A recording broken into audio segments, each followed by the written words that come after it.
الحمد لله رب العالمين والعاقبة للمتقين والصلاة والسلام على سيد الأنبياء والمرسلين وآله وأصحابه الطيبين الطاهرين أما بعد. قال الله تبارك وتعالى في القرآن المجيد والفرقان الحميد: فأعوذ بالله من الشيطان الرجيم بسم الله الرحمن الرحيم. يا أيها الإنسان ما غرك بربك الكريم صدق الله العظيم. برادران اہل سنت، آئیے ہم اور آپ انتہائی عقیدت و محبت کے ساتھ اپنے آقا و مولا جناب محمد الرسول اللہ صلی اللہ علیہ وسلم کی بارگاہ میں ہدیہ درود و سلام پیش کریں. اللہم صلی علی.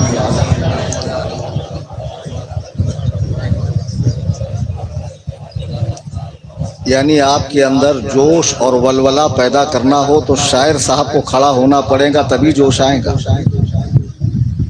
جس وقت شاعر صاحب پڑھ رہے تھے تو میں ہر ایک کو دیکھ رہا تھا. ایک صاحب تو اتنا زیادہ جھوم رہے تھے، معلوم پڑ رہا تھا ان پہ وجد طاری ہو گئے. اور اس کو کھڑا کر کے پوچھوں گا فرائض وضو، واجبات نماز، شرائط نماز اور اسلام کے بنیادی ارکان تو بیچارے کو پتہ نہیں ہوگا. جھومنا چاہیے، اچھی بات ہے، میں بھی جھوم رہا تھا. لیکن جب شاعر کا وقت آئے تب بھی داد دو، جب عالم کا وقت آئے تب بھی داد دو.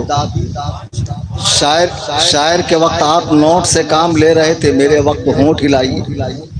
میں نے کہا درود پاک پڑھیے تو آپ پہ سکتہ طاری ہوا. ارے پڑھو بھائی یار شرافت سے، ارے پڑھو.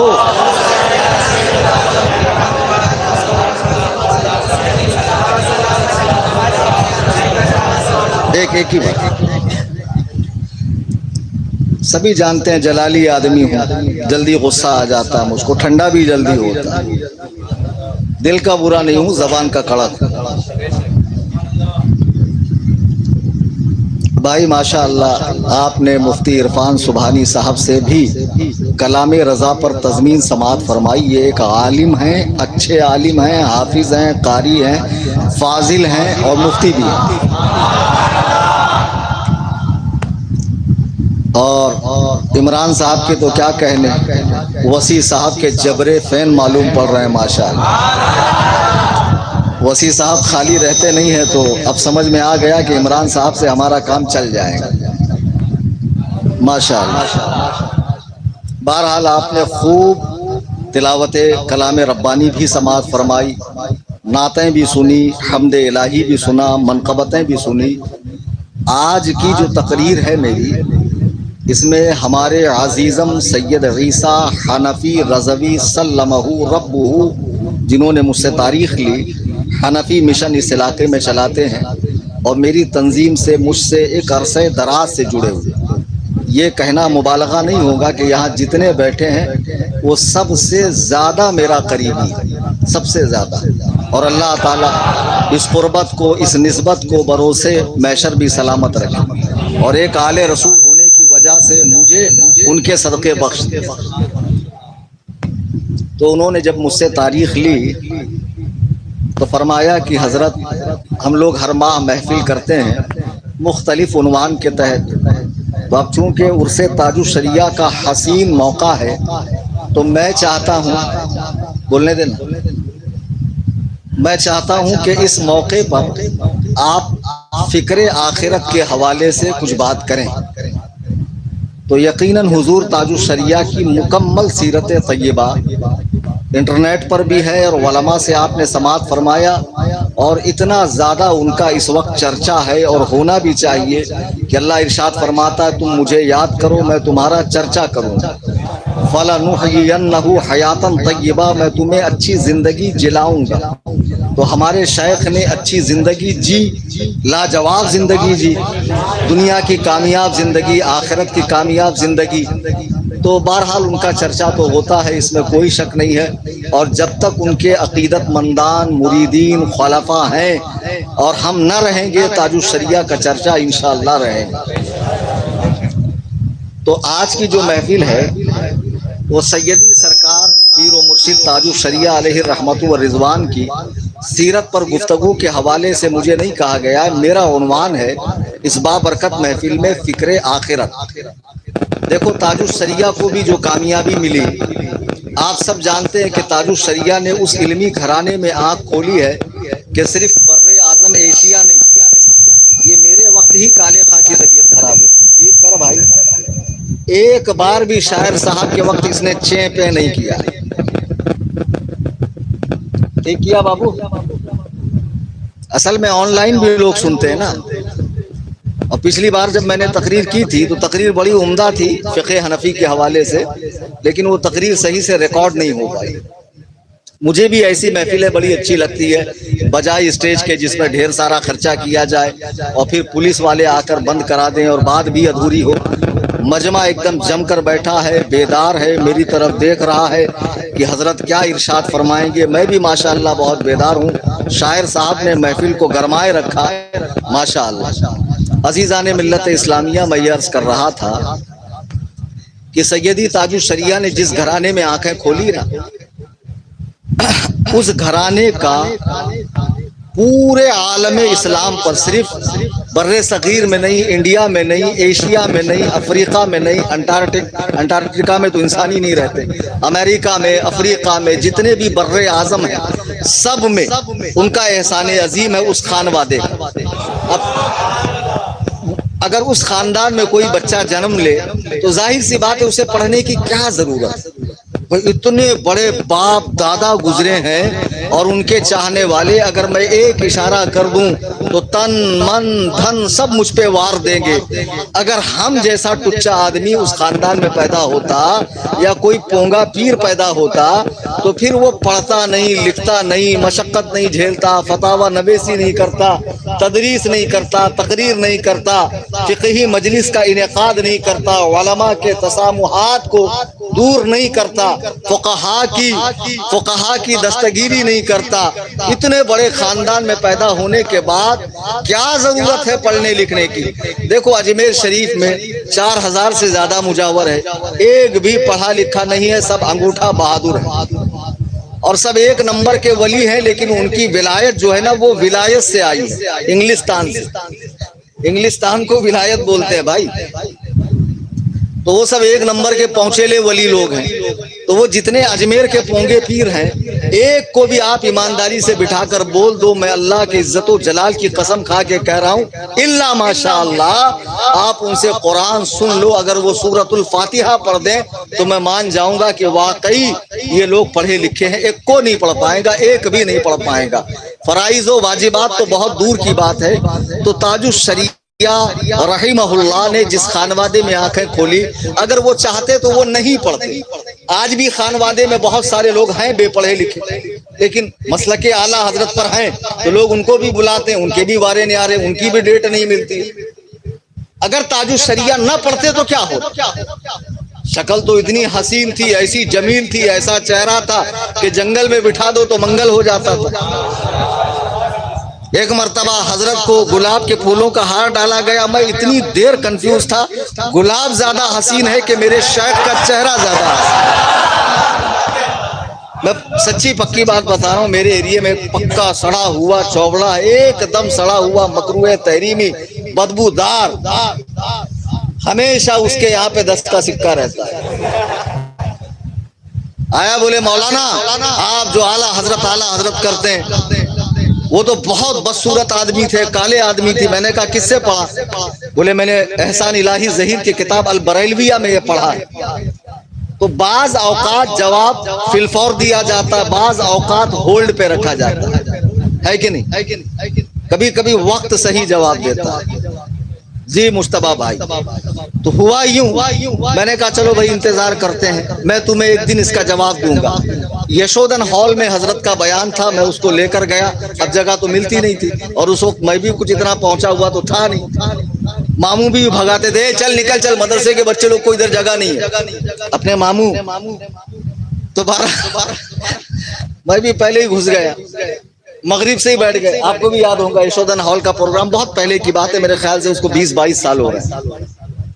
اب حضرت تشریف لائے، میں نے کہا دیکھ تو نے کتاب میں پڑھا مولانا احمد رضا کا رنگ بہت کالا تھا، لوگ ان کو چہرے کی سیاہی کا تانا دیتے تھے، یہ تو نے پڑھا، اب یہاں بیٹھ۔ حضرت تشریف لائے گئے، پروگرام ختم، یہ وہیں بیٹھا۔ میں نے کہا بھائی پروگرام ختم ہوا؟ بولتا ایسے کیسے ختم ہوا؟ حضرت میرے سامنے بیٹھے۔ میں نے کہا نہیں ہے، چلے گئے، تشریف لے گئے۔ آپ جری مری آئیے، میں اس شخص سے آپ کو ملاتا ہوں، سچا پکا متسلف بریلوی ہے۔ اس نے کہا جس کا پوتا اتنا حسین ہو اس کا دادا کتنا حسین ہو۔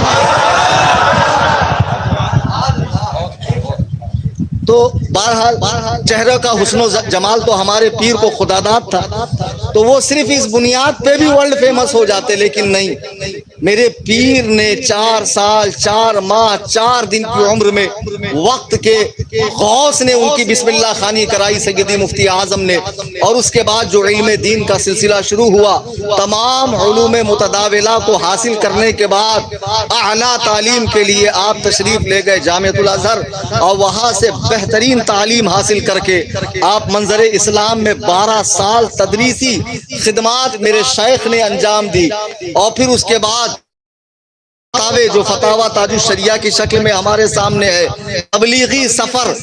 میں یہ سوچ رہا ہوں کہ آج کل جن پیروں کو گدیاں ملتی ہے، ہندوستان میں بہت سی خانقاہیں 1000 سال 800 سال 600 سال پرانی ہے، ان پر جو آج سجادگان بیٹھے ہیں، ان کو دیکھ کر اقبال کا یہ شعر مجھے یاد آتا ہے، میراث میں آئی ہے انہیں مسند ارشاد، زاغوں کے تصرف میں عقابوں کا نشے مچ۔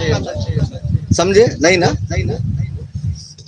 مطلب شاہین ایک پرندہ جو بہت اونچا اڑتا ہے، اس کی گدی کووں کو مل گئی ہے۔ اب ایسے ایسے پونگے پیر خانقاہوں میں بیٹھے ہوئے، لیکن میرے پیر نے اپنے خاندانی وجاہت کا فائدہ نہیں اٹھایا، علم دین حاصل کیا، اور بریلی کی اس روایت کو زندہ کیا جو مولانا رضا علی خان رحمہ اللہ سے چلی آ رہی تھی، اور بریلی کو 4 دانگے عالم میں اور بریلی کا شہرہ ہو گیا۔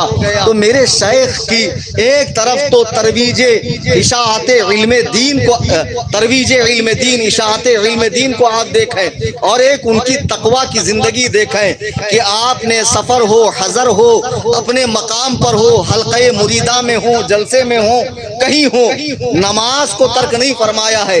انہوں نے اپنے آنے کے مقصد کو دنیا میں سمجھ لیا تھا۔ آج کی نشست میں ہمیں یہی سمجھنا ہے، شاعری پر آپ بے شک واہ واہ واہ واہ کریں، وارے نیارے کریں، نوٹ نکال کر دیں، لیکن ایک بات یاد رکھیں کہ علماء سے ایمان پختہ ہوتا ہے، اور دلیلیں آپ کو علماء سے ملتی ہے۔ اور بحیثیت سنی یہاں جتنے بیٹھے ہیں، میرا گمان یہ ہے کہ سب ٹنا ٹن کھنا کھن ٹنچ سنی بریلوی ہے، اس میں کوئی شک نہیں۔ لیکن اب ہمیں ضرورت کیا ہے؟ اب ہمیں ضرورت ہے عمل پر توجہ دینے کی، دھیان دینے کی، اور رب کو راضی کرنے کی، رسول اللہ صلی اللہ علیہ وسلم کو راضی کرنے کی۔ ہم یہ سمجھ لیں کہ ہم تو پکے والے بریلوی ہیں، جاتے ہی جنت کا دروازہ کھلا ہے، بیٹا اس گمان میں مت رہنا۔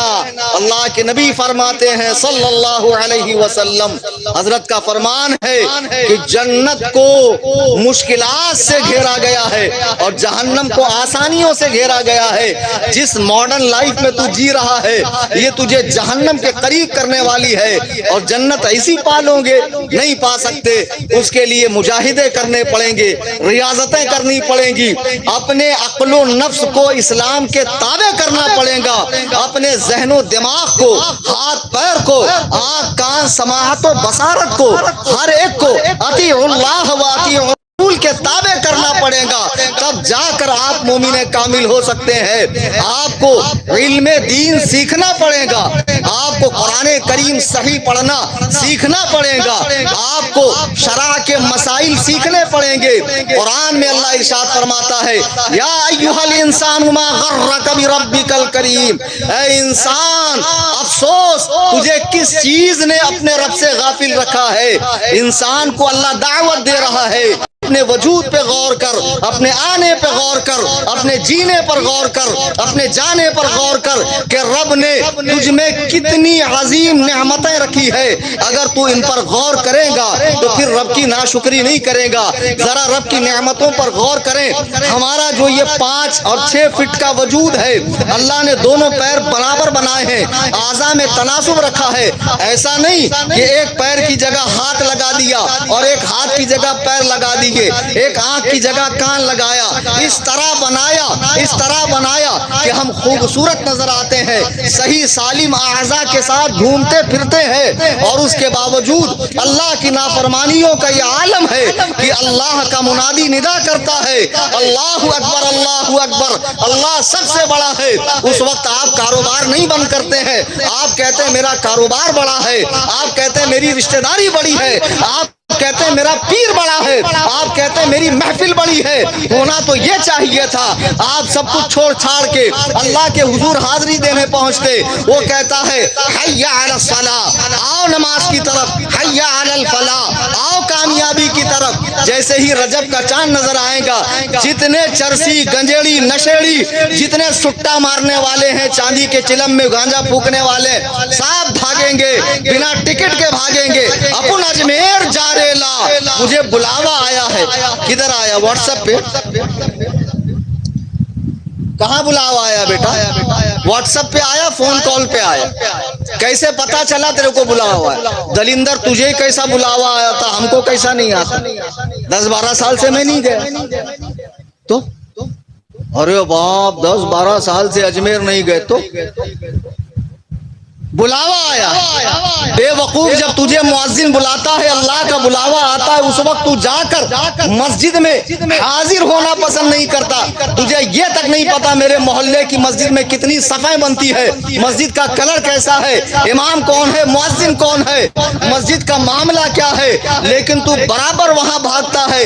آج ہم نے مستحبات کو اور مباحات کو اتنا زیادہ ہائی لائٹ کر دیا کہ فرائض و واجبات دبے ہوئے ہیں۔ ہم نیاز و فاتحہ کو فرض اعظم کا درجہ دیتے ہیں، لیکن نماز چھوٹ رہی ہے، روزے چھوٹ رہے ہیں، نکاح اور طلاق کے مسائل معلوم نہیں، بیوی حرام ہو چکی ہے، پھر بھی تو اسے رکھے ہوئے ہیں۔ یہ میرا مشاہدہ ہے، میرا کلیجہ جلتا ہے۔ تم اپنے فیصلے لے کے کورٹ کچہری میں بھاگتے ہو، حالانکہ وہ اب تمہاری بیوی نہیں رہی، لیکن تم یہ مسئلے علماء سے نہیں پوچھتے۔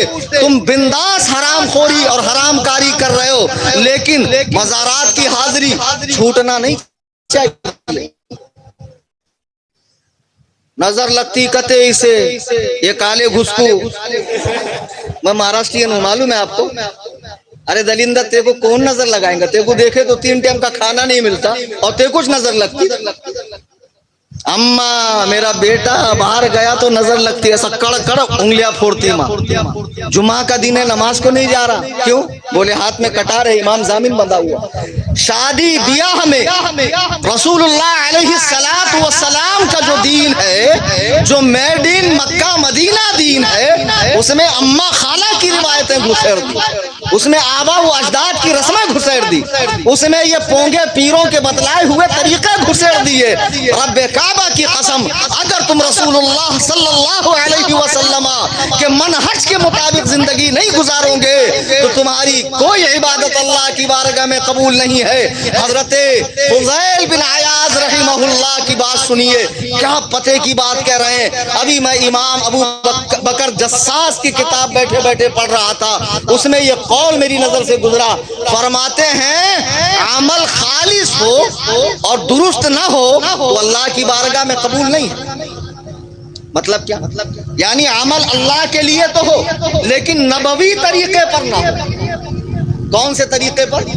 نبوی طریقے پر نہ ہو وہ قبول نہیں ہے. درست ہو لیکن خالص نہ ہو تب بھی قبول نہیں ہے. خالص یعنی اللہ کے لیے اور درست یعنی سرکار کے طریقے پر جو عمل ایسا ہوگا وہ اللہ کی بارگاہ میں قبول ہوگا. افسوس ہماری نمازیں چھوٹ رہی ہیں. سنت رسول 1.25 لاکھ کم و بیش انبیاء تمام صحابہ تمام اولیاء لڑکی نہیں ملتی بولتے لڑکی نہیں ملتی. سب رکھ لو لڑکیاں کہاں جائیں گی. بار بار آ رہی ہے بار بار کاٹ کے بتا رہا میں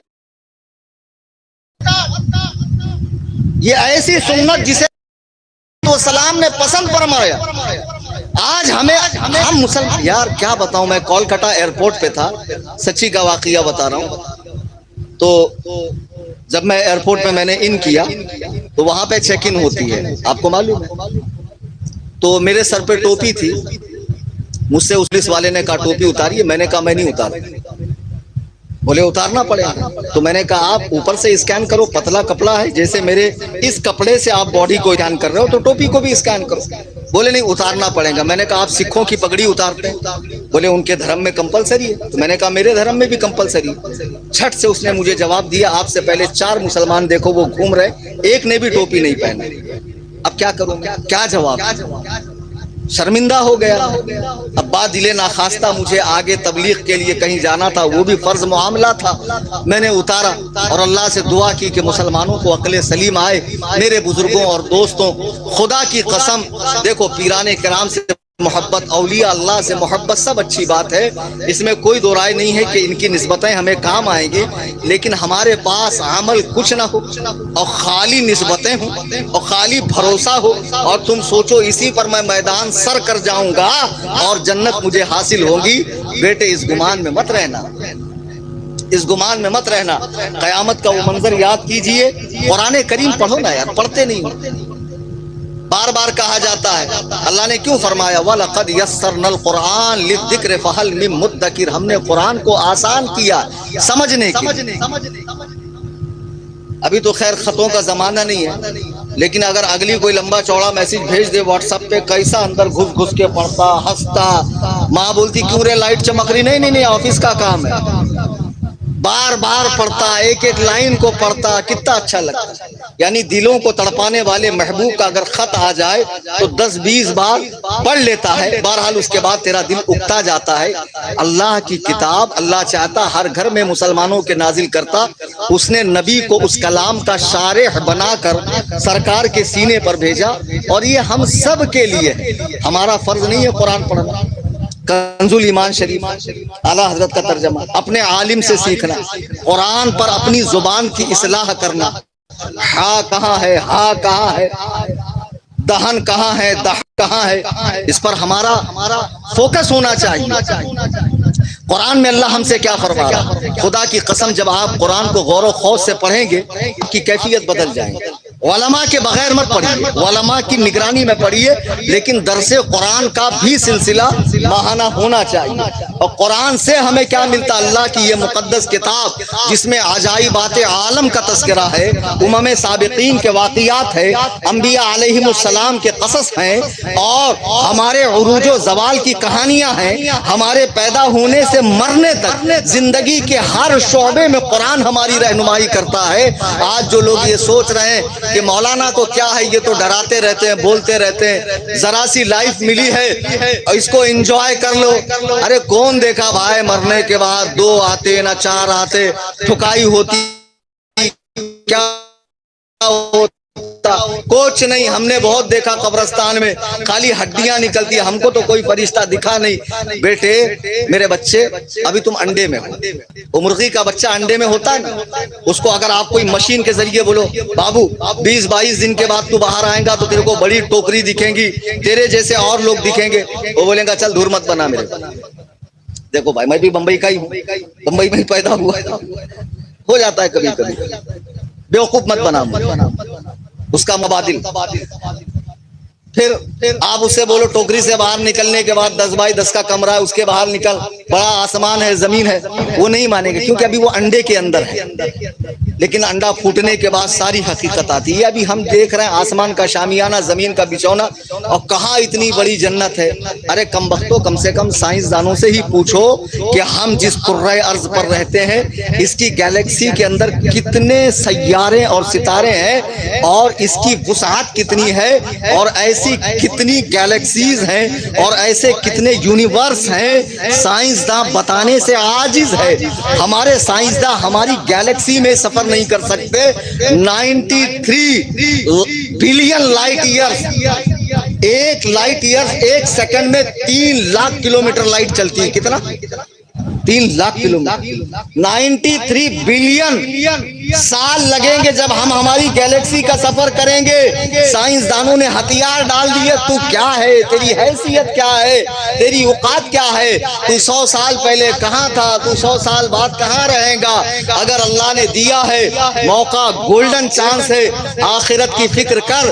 اور دنیا داری سے میں یہ نہیں کہتا فقیری کا چولا اوڑھ کر جنگل میں جا کر اللہ اللہ جپو، نہیں، دنیا داری، بچوں کے حقوق ادا کرو، بیوی کے حقوق ادا کرو، ماں باپ کے حقوق ادا کرو، لیکن جو تم پر فرض ہے اس کے اوپر دھیان دو۔ اور قیامت کا وہ منظر جو ہونے والا ہے، طے ہے، جس پر ہر مسلمان کا ایمان ہے۔ یہ مت سمجھنا کہ میں نے فلانے حضرت کا دامن تھام لیا ہے، اور فلانی مزار پہ جا کے ناڑا باندھا تھا، اور فلانی جگہ گھوڑا چڑھایا تھا، اور فلانی جگہ چٹیا کاٹی تھی، اور فلانے دیگ میں پیسہ ڈالا تھا تو میں بخشا جاؤں گا۔ نا نا نا نا، وہ قیامت کا دن ہے جہاں پر جناب آدم جو اصلی آدمی ہے اور ہم نسلی آدمی ہے، یہی تو سمجھا رہا تھا، علی اصلی سید ہے، باقی نسلی سید ہے۔ نہیں سمجھ میں آیا؟ تم سمجھے؟ دیکھو زیادہ لوگ نہیں سمجھے، کیونکہ یہ بات آؤٹ آف وے ہو گئی۔ تو جناب آدم علیہ السلام ان کے پاس ہم جائیں گے کہ آپ تو انسانوں کے باپ ہیں، وہ کہیں گے اذهبوا الی غیری۔ آج خدا کے خوف سے میں خود اپنے معاملے میں غور و فکر کر رہا ہوں، میرا کیا بنے گا۔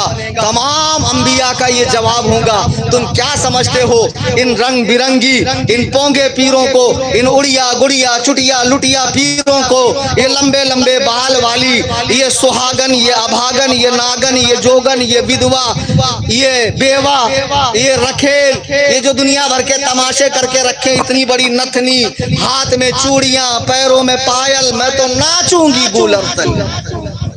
شاباش، یہ بخشوائیں گے؟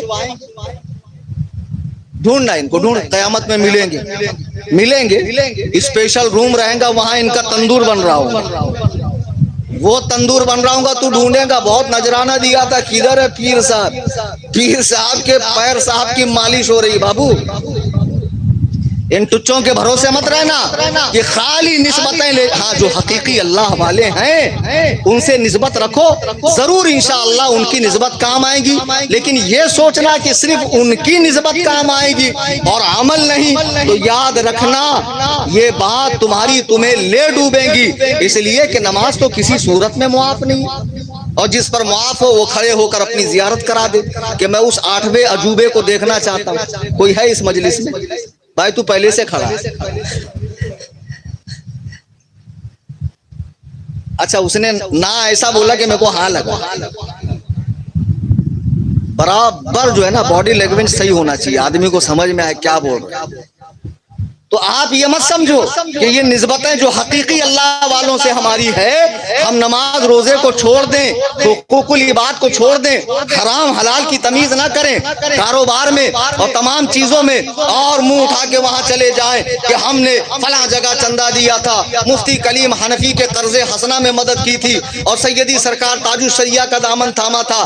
نہیں، تاج الشریعہ نے بھی تو یہی فرمایا کہ جب بیعت کرتے کہ ناچ گانے سے، کھیل تماشے سے، لہو و لعب سے اور تمام خرافات سے دور رہوں گا، پیر سے جو وعدہ کیے ہو اس کو تھامے رہو، پھر اس کے بعد اگر کچھ کمی ہو گئی، اللہ غفور الرحیم ہے، سرکار کریم ہے، اور پیر و مرشد کے وسیلے سے اللہ تعالی ہمیں معاف کرے گا۔ یہ مت سمجھنا جیسے مثال کے طور پہ کہ میرے ایریا میں کوئی بہت بڑا پاورفل آدمی ہے اور کسی کو مجھ سے کام ہے اور وہ آدمی کا میں کام نہیں کر رہا ہوں جس کو مجھ سے کام ہے، اب وہ بڑے والے کے پاس جاتا تھوڑا آپ بولو، وہ پریشر ڈالتا ہے تو میں کام کرتا ہوں. تو یہ جبر والا معاملہ اللہ کی بارگاہ میں نہیں ہے کہ کوئی اللہ کے جا کے سینے کے مقابل کھڑا ہو کر اتنے کو بخشنا ہے. نہیں بھائی نہیں، ہوش کے ناخن لے لو، وہاں جبر نہیں چلتا ہے. شفاعت بالمحبت ہے، شفاعت بالوجاہت ہے، شفاعت بالوجاہت ہے، لیکن شفاعت بالجبر نہیں ہے. تم یہ سوچو کہ کوئی اللہ کے مقابلے میں آ جائے، نہیں آ سکتا اللہ کے مقابلے میں. تمہیں اعمال لے کے جانا پڑے گا. اللہ تعالیٰ قرآن میں فرما رہا ہے کہ ہم نے تمہیں اس لیے پیدا کیا کہ تمہاری آزمائش ہو کہ تم میں کس کا کام اچھا ہے اور کس کا کام برا ہے. اور جب قیامت کا میدان ہوگا، قیامت پہ ہر مسلمان کو ایمان رکھنا فرض ہے. جس کا قیامت پر ایمان نہیں ہے وہ مومن نہیں ہے. قیامت یعنی ایک دن ایسا آئے گا، یہ جتنا یونیورس، ملٹی ورس، جتنی گیلیکسیز، جتنی کہکشائیں ہیں نا، یہ سب درہم برہم کھاتا. جناب اسرافیل جو سور لے کے بیٹھے ہوئے، وہ ایسا سور پھونکیں گے کہ جتنے ہیں سب ختم ہو جائیں. خود جناب اسرافیل بھی، ان پر بھی موت کا قانون واقع ہو جائے گا. وہ بھی موت سے ہم کی لذت سے ہم کنار ہوں گے. سب ختم. اللہ فرما رہا کل من علیہا فان، آج سب فنا ہو. وَيَبْقَى وَجْهُ رَبِّكَ ذُو الْجَلَالِ وَالْإِكْرَامِ، باقی رہنے والی صرف تمہارے رب کی ذات ہے. کوئی بلا جو ایک کھجور کے جھلی کا مالک ہو، جو ایک مچھر کے پر اور پیر کا مالک ہو، لاؤ سب ختم. پھر جب دوسرا سور پھونکا جائے گا، سارے انسان جمع ہوں گے. اور حدیث میں ہے کہ یمن کے شہر سعنا میں قیامت کا میدان ہوگا اور اللہ اسے وسعت دے گا. جناب آدم سے دنیا کے آخری انسان تک سب جمع ہوں گے.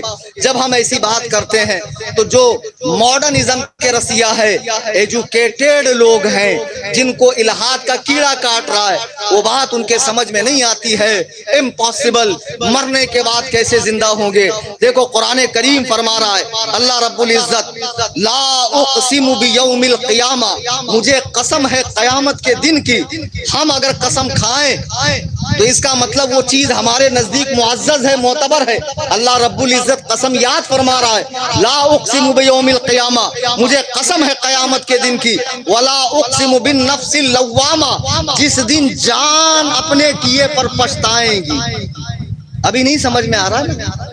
ابھی تو ہوا میں ہے، کون میرا کیا کر لے گا.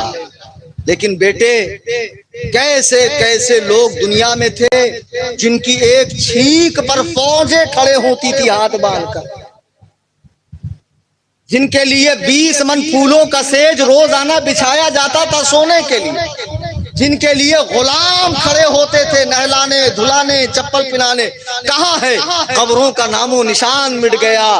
تو سوچ لے تو کیا ہے، میں کیا ہوں. 100 سال بعد ہم نہیں رہیں گے، صرف اللہ کا نام رہے گا، صرف اللہ کی ذات رہے گی ہمیشہ. وہی باقی رہنے والا ہے اور وہی بقا دینے والا ہے، وہی آدم سے وجود میں لانے والا ہے، وہی وجود کو فنا کرنے والا ہے اور وہی فنا کو بقا کرنے والا ہے. یہ سب میرے رب کی شان ہے. افسوس ہماری محافل میں اللہ رب العزت کا ذکر ہو تو لوگ تڑپتے نہیں ہیں، مچلتے نہیں ہیں. نبی کی نعت پڑھی جائے تو تھوڑا جوش آتا ہے، لیکن جیسے ہی پیر کا ذکر آ جائے، آئے ہائے مچل جاتا ہے، تڑپ جاتا ہے. ذرا غور کر، تیرا اللہ سے تعلق کیا ہے؟ اگر تیرا اللہ سے تعلق مضبوط نہیں ہے، تیرے سارے کام بیکار ہیں.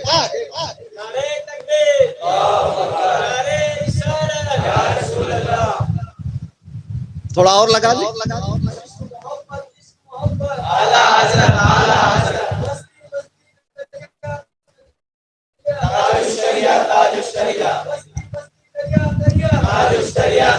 حضور تاج الشریعہ جن کا ذکر ہم کر رہے ہیں، ان کی حیات طیبہ خاندان بڑا ہونے سے نہیں تھی، خود ان کی زندگی میں عمل تھی. ہم لوگ بیٹھے ہوئے بمبئی میں، فون لگا رہے ہیں جامعۃ الرضا میں، بچوں نے نماز پڑھی کہ نہیں پڑھی. یہ پیر ہے، یہ پیر ہے۔ اور یہاں تو پیر صاحب مریدنیوں کو لے کر بیٹھے ہیں، خوب نذرانے شکرانے آ رہے ہیں، دیکھ رہے ہیں کون سی موٹی پارٹی ہے، کون سے ایریا کا بڑا بیچن ہے، لے بھائی خلافت، بیچن کو بھی خلافت مل رہی ہے۔ اب پیر صاحب ٹھوس ٹھوٹ کے جبل اللحم، گوشت کا پہاڑ، چلنا نہیں آ رہا ہے، اور اگر نکل جائے ٹھسکی، سبحان اللہ، حضور کی ریح خارج ہوئی، اور کوئی غریب پادا کیوں بے دلندر غریب کو ایسا ذلیل کرتے، پادا پیر صاحب کی واہ واہ واہ، ریح خارج ہوئی، جیسا کتنا اچھی چیز نکلی اندر سے۔ چھوڑ دو یہ ٹچے چالے، ہر مسلمان کی عزت، ہر مسلمان کی عزت ہے، ہر مسلمان لائق تعظیم ہے، کوئی مسلمان کسی سے چھوٹا بڑا نہیں ہوتا۔ ہاں، اللہ نے جس کو علم دیا اس کا مقام اونچا ہے، سادات کرام ان کا مقام بڑا ہے، اگر وہ دین پر عمل کریں تو اور اچھی بات، اور پیران کرام ان کا مقام اونچا ہے، لیکن اللہ کے نبی فرماتے ہیں کہ میں تمام اولاد آدم کا سردار ہوں اور مجھے کوئی فخر نہیں ہے۔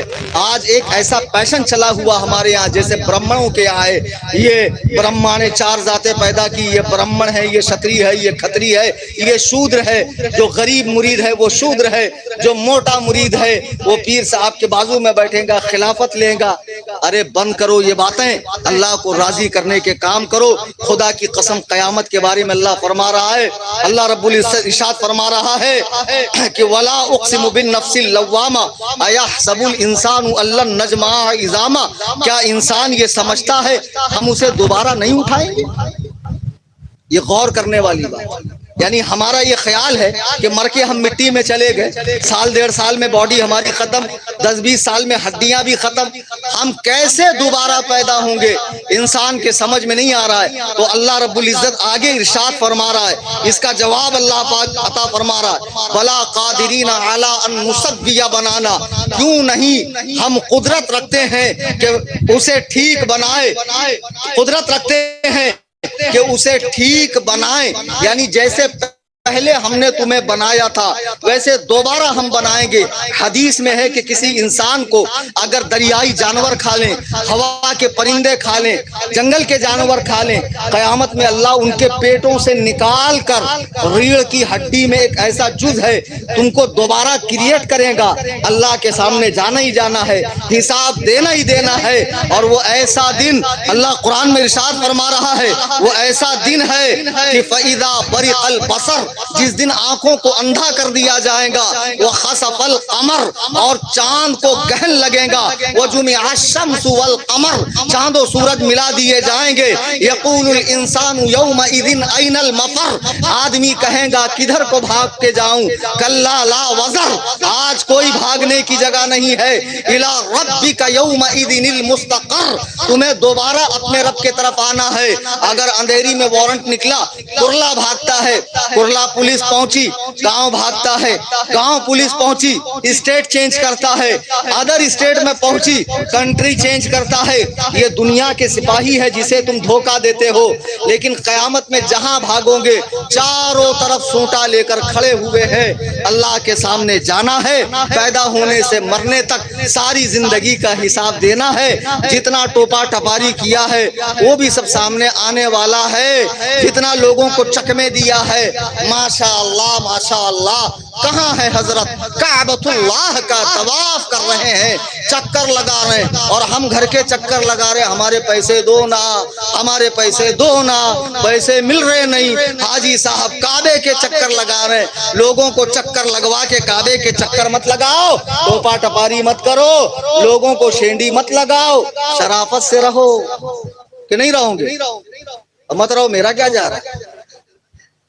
شرافت سے رہو، چھوٹی سی زندگی ہے، اس زندگی کے آنے کا مقصد سمجھو، اور علماء سے جڑے رہو، قرآن کریم سیکھو، سنت سیکھو، نماز کو صحیح کرو، صحیح مسنون طریقے پر نماز پڑھو۔ ابھی مذاق نہیں کر رہا ہوں، جو جتنا اچھل رہا تھا ابھی اس کو بولوں گا 2 رکعت پڑھ کے بتا، غلطی کر جائے گا۔ دیکھو، کسی مسلمان کی عزت سے کھیلنا اچھی بات نہیں ہے، کوئی بہت ہائی فیس نہیں لگتی، امام صاحب کے پاس جائیے، گزارش کیجیے حضرت میرا قرآن سدھاریے، کم سے کم اتنا علم تو سیکھ، اللہ کے بارے میں کیا عقیدہ ہو، ملائکہ کے بارے میں، جنت کے بارے میں، دوزخ کے بارے میں، جناتوں کے بارے میں، انبیاء کے بارے میں، ملک کے بارے میں، فرشتوں کے بارے میں، صحابہ کے بارے میں، اہل البیت کے بارے میں، اولیاء اللہ کے بارے میں، اہل السنہ کا عقیدہ کیا ہے، اہل بدعت کا عقیدہ کیا ہے، اتنا علم سیکھنا فرض ہے۔ ڈگریاں تو آپ نے آکسفورڈ، ہارڈورڈ، کیمبرج کہاں کہاں سے لے لی، باپ کا جنازہ سامنے رکھا ہے، بازو میں دیکھ رہا، چھوڑوں کیا باندھوں، کیا فائدے کر اتنا پڑ، ہاتھ چھوڑنے کا کہ باندھنے کا، بازو میں دیکھ رہا، عید کے دن بھی بازو میں دیکھ رہا، بازو والے کو دیکھ کے باندھ رہا، نہیں چھوڑنے کا، چھوڑ دیا، کیا فائدہ؟ علم سیکھو، دین سیکھو، مضبوط ہو جاؤ، اور خدا کے حضور دیکھو ہم تو سب پاپ کے پتلے ہیں، گناہوں کے پہاڑ ہیں، اگر اللہ رب العزت ہمیں بخشنے پہ آ جائے، رحمت حق بہانمی جوید، اللہ کی رحمت بہانہ تلاشتی ہے، رحمت حق بہانہ میر جوید، اللہ کی رحمت قیمت نہیں مانگتی ہے، تو یہ اس کا فضل ہے، یہ اس کا عدل ہے، ہر حال میں اللہ کا شکر کرنا چاہیے۔ چھوٹی چھوٹی باتوں پہ پونگا پسارنا، روتے بیٹھنا، دنیا کو سنانا، کیا ہوگا اس سے؟ کچھ نہیں ہوتا۔ گڑ گڑاؤ اللہ کے سامنے، ایک دم رات کے وقت وضو کرو، اور جتنا ہے نا سب نکالو اندر سے۔ تم کو کیا لگتا اللہ کو خالی عربی سمجھ میں آتی؟ معاذ اللہ نا، تم کو جو بھاشا آتی وہ بھاشا میں بول، اللہ کو اچھا لگتا ہے، فرماتا رکو ابھی مت دو، اس کے منہ سے میرا نام اچھا لگ رہا، اور گندے کے بارے میں کہتا جلدی دو، اس کے منہ سے میرا نام اچھا نہیں لگ رہا۔ ہاں تو اس سے مانگو، اس سے توفیق مانگو، صبر کی، شکر کی۔ اللہ اکبر، کیسے کیسے اللہ والے گزرے۔ ایک واقعہ بتا کر بات ختم کر دوں، 5 منٹ ابھی ہیں میرے پاس، اجازت ہے آپ لوگوں کی؟ سبحان اللہ، کیا مقام ہے، آپ سے اجازت لے رہا ہوں۔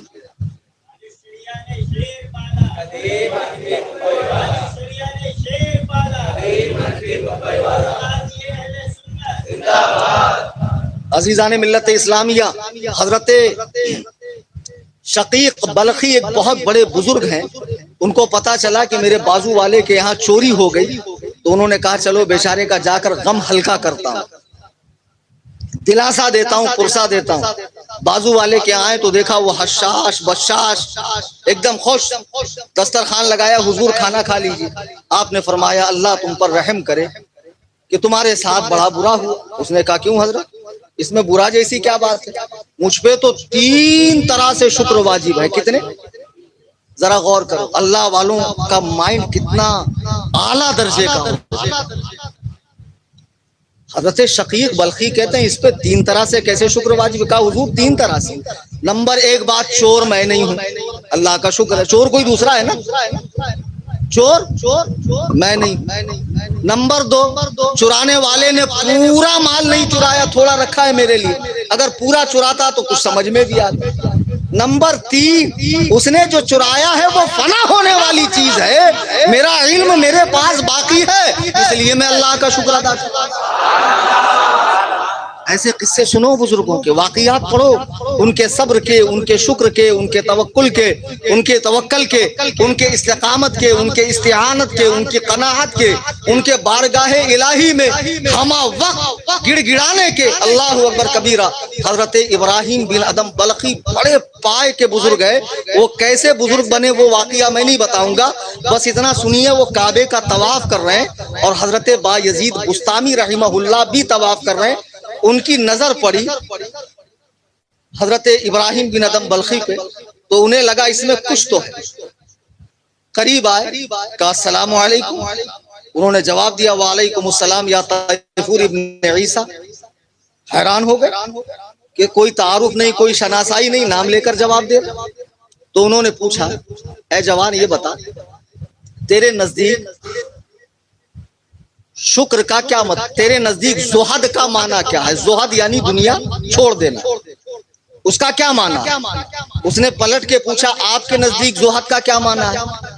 تو حضرت بایزید بستامی اتنے بڑے ولی ہیں، فرماتے ہیں مل گیا تو کھا لیا، نہیں ملا تو صبر کیا۔ بڑی بات ہے نا، مل گیا تو کھا لیا، شکوہ نہیں کیا، شکایت نہیں کیا، صبر کیا۔ ان کا جواب سنو، ابراہیم بن ادم بلخی فرماتے یہ تو ہمارے بلخ کے کتوں کی حالت ہے۔ اللہ اکبر، بولو اللہ اکبر۔ کہا یہ تو ہمارے بلخ کے کتوں کی حالت ہے، مل گیا تو کھا لیا، نہیں ملا تو صبر کرا۔